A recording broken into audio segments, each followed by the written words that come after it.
Salam Om Swastiastu, Namo Buddhaya, Salam Kebajikan. Perkenalkan, nama saya Ahmad Rifki Radivan yang akan memulai penjelasan mengenai proyek pengolahan sinyal digital. Anggota kelompok kami terdiri dari Farhan Andika Fajri, Einstein Pio Hutasoid, saya sendiri, dan juga Muhammad Aditya Raka Pratama. Pada proyek kali ini, kita akan merealisasikan notch filter analog, yang dimana notch filter atau juga dikenal sebagai bandstop filter dengan pita sempit adalah rangkaian yang dirancang untuk meredam atau melemahkan sinyal pada frekuensi tertentu tanpa mempengaruhi frekuensi lainnya secara signifikan. Pada proyek ini, tujuan kami adalah merancang dan membuat notch filter analog yang berfungsi untuk menghasilkan gangguan sinyal pada frekuensi 50 Hz.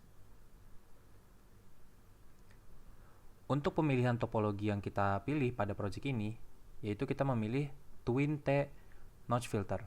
Twin T notch filter adalah rangkaian analog yang terdiri dari dua jaringan berbentuk huruf T, yaitu jaringan low pass dan high pass yang digabungkan. Topologi ini dirancang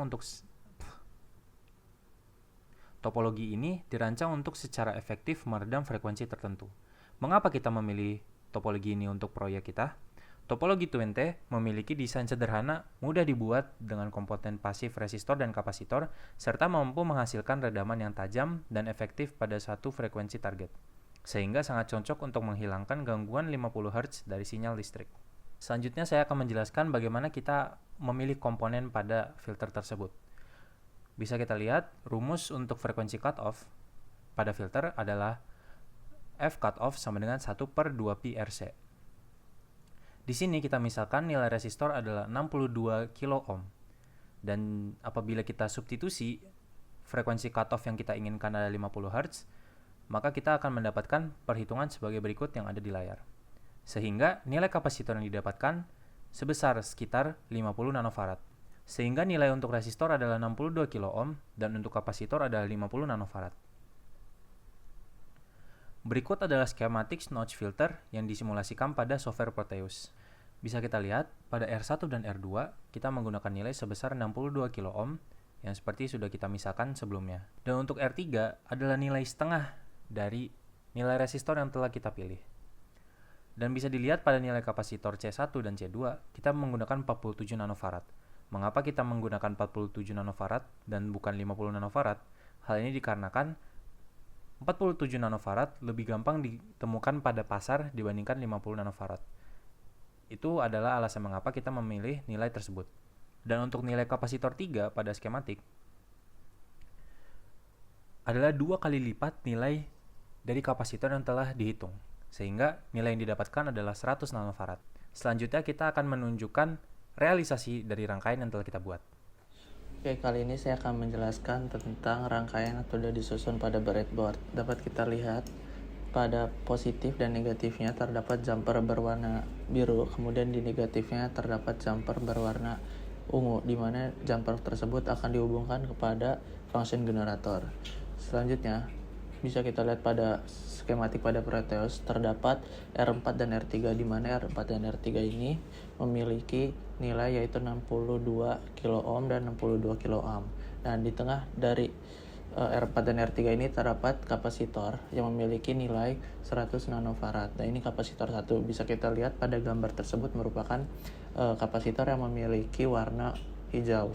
Selanjutnya, kapasitor tersebut juga terhubung dengan R5, yaitu resistor kelima yang memiliki nilai 30 kilo ohm. Kemudian dari resistor 5 ini kita menjumper ke kapasitor 3 dan kapasitor 2 yang memiliki nilai yang sama, yaitu 47 nanofarad. Bisa kita lihat di sini terdapat kabel berwarna merah dan terdapat kabel berwarna coklat. Setelah jumper keduanya, tak luput C3 itu yang paling kiri itu nyambung kepada R4 itu sendiri. Dan C2 itu akan menyambung pada R3. Setelah itu, pada di tengah-tengah C1 dan R5 terdapat kabel jumper yang menuju pada resistor 1 dan resistor 2, yaitu kabelnya tersebut memiliki warna merah.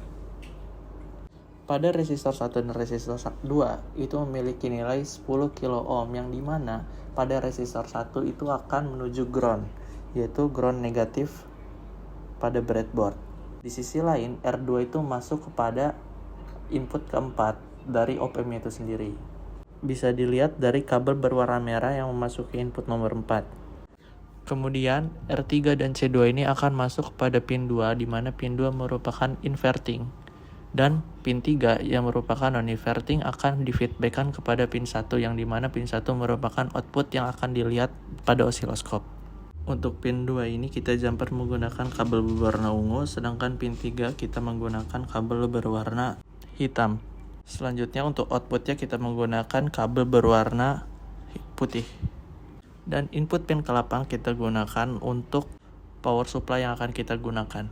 Dengan demikian, skema alat yang sudah kita buat pada breadboard selanjutnya akan dibahas oleh teman saya. Selanjutnya saya akan menjelaskan untuk menjalankan rangkaian percobaannya.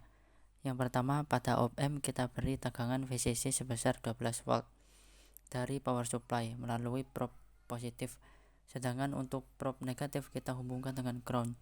Selanjutnya, kita atur function generator dengan spesifikasi frekuensinya 50 Hz, amplitudo 10 VVP, dan offset 0. Lalu probe positif dari function generator dihubungkan dengan input dari rangkaian, sedangkan probe negatif dihubungkan dengan ground. Selanjutnya kita hubungkan channel 1 dari osiloskop dengan input rangkaian melalui probe positif, sedangkan untuk probe negatif dihubungkan ke ground. Lalu untuk osiloskop channel 2 kita hubungkan dengan output rangkaian melalui probe positif, sedangkan untuk probe negatif dihubungkan ke ground. Setelah semua selesai, lalu tekan tombol output pada function generator. Selanjutnya tekan tombol auto pada osiloskop untuk menampilkan grafik sinyal yang dihasilkan.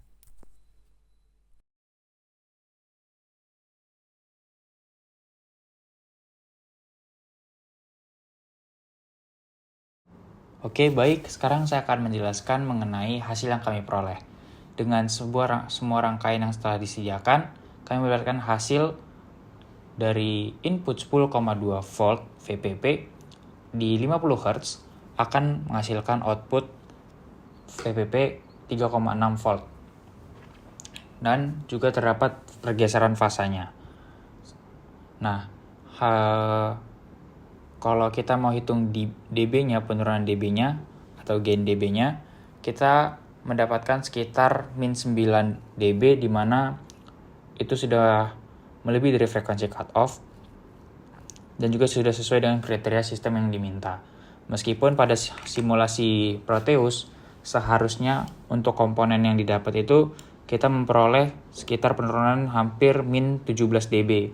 Namun ini bisa disebabkan karena error ataupun toleransi dari resistor maupun kapasitor yang kita dapat, sehingga dB yang dihasilkan ataupun penurunan dB pada simulasi berbeda dari yang direalisasikan. Namun kita memperoleh hasil yang sesuai, yang dimana pada frekuensi 50 Hz outputnya akan diturunkan, gainnya akan diturunkan sebesar minus 9. Mungkin sekian penyampaian dari kelompok kami mengenai project notch filter yang mengeliminasi frekuensi di 50 Hz. Terima kasih dan sekian dari kami.